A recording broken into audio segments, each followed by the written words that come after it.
যত শিরক এবং বেদাত সমাজে আছে তার একটা বড় মাধ্যম হচ্ছে যে আপনি নাকি ডাইরেক্ট আল্লাহর কাছে চাইতে পারবেন না। এই যত লিঙ্ক এবং ভায়া আছে এগুলোকে লাথি দিয়ে ভেঙে দিতে হবে। হুজুরের যেমন আল্লাহ আপনারও তেমন আল্লাহ। আপনি ডাইরেক্ট আল্লাহ সুবহানাহু ওয়া তাআলার কাছে চাইবেন।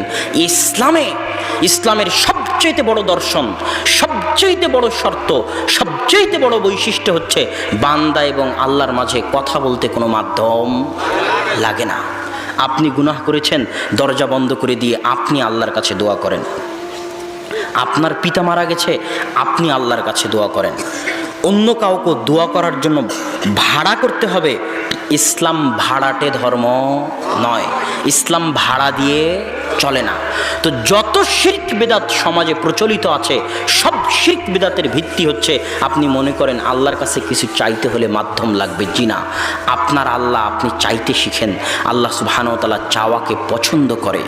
আল্লাহ সুবহানাহু ওয়া তাআলার নিকটে আপনি যদি না চান তাহলে আল্লাহর রাগ করে।